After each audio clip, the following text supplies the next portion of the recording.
morning, everyone. It is Saturday, August 24th, and we continue with a very long off season, but it's only 7 weeks to go until the start of the season, so it's getting much closer. All right, I think we began the countdown around 100 days, and now we're at 48 days before the start of the season. So, as the off season has been going on, each team has kind of set a trend of some sort with formulating their roster, putting the team together. And so we're going to talk about each team. We're going to start with the newest Fed team, which is the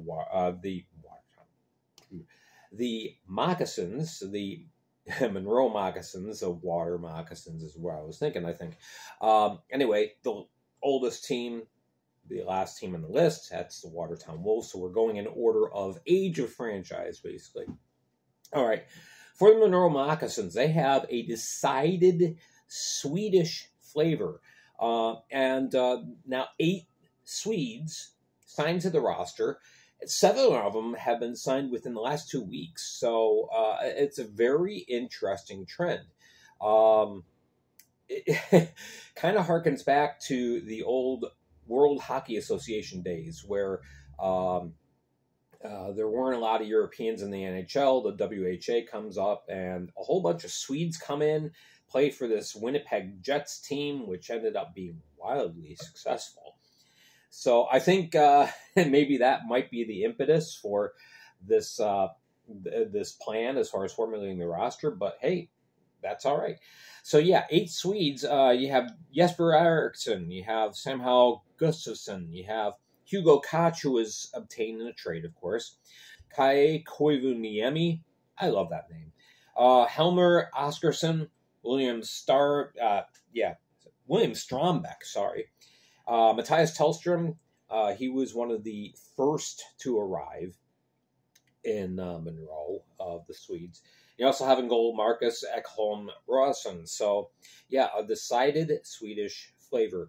And the other trend that Monroe kind of sets here is everyone on this roster has either a good amount of Fed experience or European experience. A lot of players coming from Scandinavia. So it's going to be very interesting to see. Apparently, the philosophy is get some experienced guys who know what it takes to play at this level, hit the ground running. We'll see. On the flip side, you have Dashers Hockey, the Deer, a very young team on the whole. Now, they do have a couple veterans like Brad Denny and Justin Browson, but 7 players on this team are MIHL graduates, which, if you don't know about the MIHL, that is the Michigan Independent Hockey League. And it's a very good, small league in which a lot of players spend some time in, biding their time trying to earn an opportunity in playing either in the Fed or the SP. It's not officially a feeder league, but as far as how it operates, it kind of is. But yeah, the Dashers have Evan Carroll, Zachary DeMars, Jason Demzak, Sean Doyle, Trey Fisher, goaltender Elijah Gibbons, and Quentin Roseboom all have played in the MIHL. That is the most of any other team in the league as far as MIHL grads. So it'll be very interesting to see how that works out. All right, with Athens, I got to spend a little bit of time here because this is going to tie back into what we talked about a couple weeks ago as far as the point slotting system. Remember, everyone in the league is assigned a point value based on their level of experience, how high they've played. Obviously, a new player in the Fed, that's 1 point. Somebody who's been playing somebody like Justin McDonald, who's played over 170 games in the ECHL, that's 8 points. You have a 50-point cap system, and it doesn't seem like Steve Martinson realizes this. He obviously has the philosophy that he is going to bring in a lot of experienced guys. The problem is the point system is not going to allow it. Yeah, right now there's only 14 players signed so far for Athens. 8 of those players account for 40 points. So you do the math. That's 8 players, 40 points. You have 10 points left. You got 11 roster spots left to fill. The math ain't mathin'. Remember we did Panic Index a couple weeks ago where we talked about if you're not worried at all, you're up here. You're in really good shape with the point system. If you're getting the panic level down here, Athens, keep going down to the floor. Yeah, you got to be worried. And I don't want to sound critical of Steve Martinson. Obviously, he is a very highly successful coach. But I don't think he realizes that this is the Federal Prospects Hockey League. This is a league that is, if you build a ladder, it's the first step. All right. You're not going to turn the Fed into the ECHL. You just aren't. So the trend continues. The last couple of days, they've signed a couple more players and experienced players that have a lot of point value. And so now you don't have a viable roster. So there's going to have to be some big changes made in Athens before the start of the season. A lot of work that needs to be done. A lot of work that needs to be undone. And I don't mean to sound negative, but yeah, this is a problem. This is a problem. Fortunately, there's time to fix it. All right, moving on to the Blue Ridge Bobcats. The Bobcats right now don't have a veteran on their team. Remember, there's 3 levels. Even before we had the point slotting system, we had 3 levels of experience in the Fed. You had your rookies, you have your pro level, and veteran level. Veteran meaning you have 250 games of either Fed or combined Fed and SP or ECHL experience. Right now, no veteran player. Now, Daniel Martin was that veteran, but right now he is inactive. He's in SP camp. So the team, they have a lot of pros, no veteran. Is that a problem? Not necessarily. Not necessarily. Binghamton had 1 veteran on the team last year, and I'm sorry, 2 veterans on the team, and still won a championship. The Bobcats, 15 returnees. Now, the signature of the Bobcats is that Wojtek Zemlicka instituted a system, a style play that he wanted players to buy into and to learn. And throughout the course of last year, we saw what players did fit into his system, what players didn't work out. So right now, more players fit in than don't. So 15 returnees. Zemlicka feels like he's got a good core of guys that played last year that are familiar with his system, and so it'll be interesting to see how this year turns out. Plus, a lot of, for the community now they're seeing familiar faces, so that's good. All right, for the Blue Ridge, the Baton Rouge Zydeco, most of any team in the Fed as far as players obtained by trade, they have obtained 5 players by trade in the course of the offseason so far. And, you got Jackson Bond, Brendan Colgan, Declan Conway, Alexander Gamzatov, Dmitry Kuznetsov, guys who know what it means to play in the Fed. So, they're adding experience. Last year, it was a very, very young team. Started off extremely rough, but as the year built on, chemistry was built, a system was built, and at the end of the year, you had a pretty competitive club. Now they have more experience, so yeah, I think they're trending in a good direction. The Hudson Valley Venom. Of course, last year their roster was the Elmira River Sharks. 21 of the 33 players currently on the roster played for Elmira last year. So Elmira obviously just narrowly missed the playoffs, lost out on the playoffs on the last day of the season. And new management now, apparently looks at last year's team and said, hey, we had a lot of good pieces here. We think we can build off of last year and perform better. So, they're sticking with what they got. So kudos to them. Mississippi Seawolves.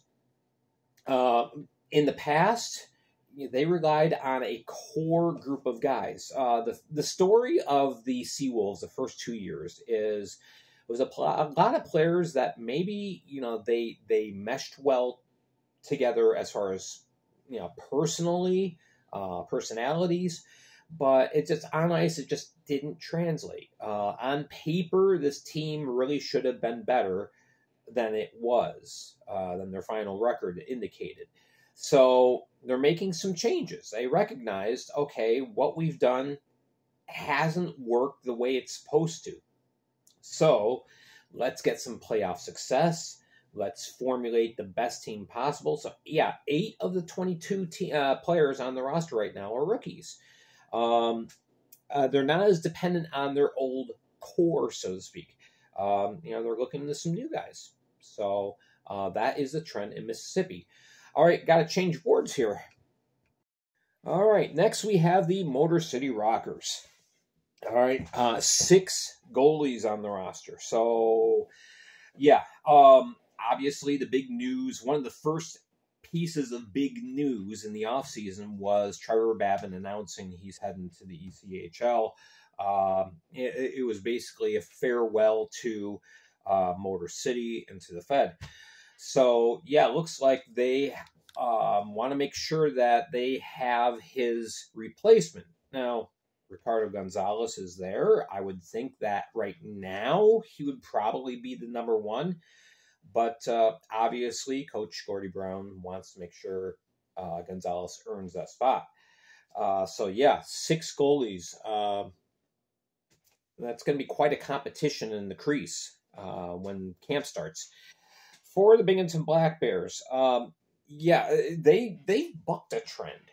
It seems like in the past that a team wins a championship and most of the team goes on their way. They either, the players either retire or move on to another club or move to a higher level. And Binghamton has bucked that trend. 15 returnees from last year's championship team. 15 out of 21 officially signed right now. So Binghamton is going to look very similar to how they looked last year, personnel-wise. So that, really bucks a trend. Sets a trend and bucks a trend. All right, for the Columbus River Dragons. The River Dragons have seemed to generally be a team that relies on their scoring to win games for them. Think back to the NHL, the early 1980s, and the Edmonton Oilers, Wayne Gretzky, Yari Curry, Mark Messier. They could beat you 8-3 or 10-6. Score a lot of goals, but they could give up a lot of goals too. And it seems like Columbus has understood, we need to tweak things a little bit. So 9 defensemen in camp right now, or on the roster.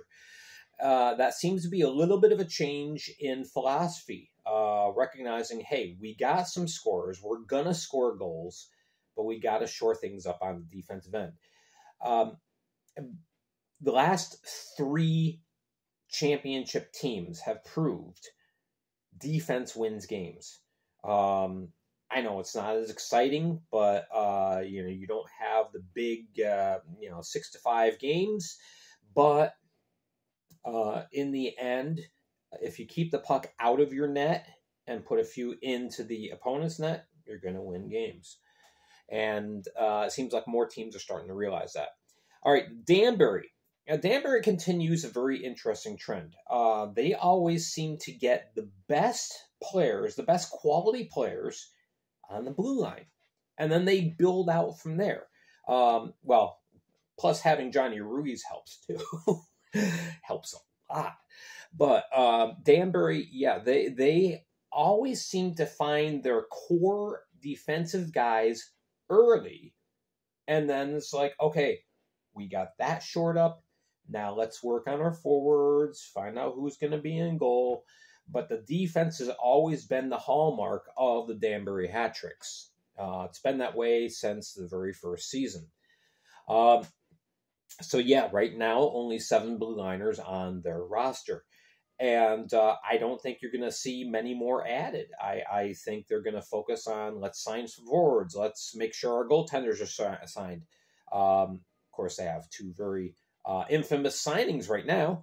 But yeah, that's a continuation of a yearly trend. Hey, Bonehead. Very defined trend for Danbury. All right, for the Carolina Thunderbirds. Yeah, they continue the trend, and I know it drives fans nuts. I know fans are always worried about, we're not signing guys. It seems like you get to the beginning of September, and then all of a sudden everyone starts signing. So we're right around the corner from that. So expect some veteran signings to take place in a couple weeks for Carolina. But yeah, it seems like every year, it's a very slow announcement process. But they also have another interesting trend. Carolina doesn't believe, they never have, in carrying a lot of goalies. They don't go into their preseason camp with 4, 5, 6 goalies. They have 2. And that is Mauro Cavalieri and Samuel Best. So we'll see if that trend continues to work out for them. It's worked out pretty darn well so far. All right, Port Huron. 15 rookies this year. When you think of Port Huron, you think of a core group of guys. You think of Dalton Jay and Matt Graham and Alex Johnson and Joe Pace for the longest time. And players like that, players who've been around for quite a while. And this year, no, it's different. 15 rookies in camp this year. Some of these players have played a few games with the Prowlers last year, or maybe it's their second season in the Fed. But yeah, a lot of new faces, relatively new faces for Port Huron. And Port Huron's been one of these teams that's kind of on the cusp. They've been good. They're a lock for the playoffs. They get to the playoffs, and then it just doesn't translate in the playoffs. So they're looking to make some changes and to push themselves to the next level. Port Huron, again, another team that I think is realizing that defense wins games. 11 defensemen on the roster currently. So there's going to be a lot of competition in Port Huron for the defensive core positions and goaltender. So be very, very interesting. And then lastly, we have the Watertown Wolves. They've done this the last few years, gone into camp. They sign a lot of goalies, and they plan for a very intense goalie competition to see who earns the spots for the regular season. This year, no exception. They have 5 goaltenders currently on the roster. You have Spencer Kozlowski, Jake Kement, Jack Hudek.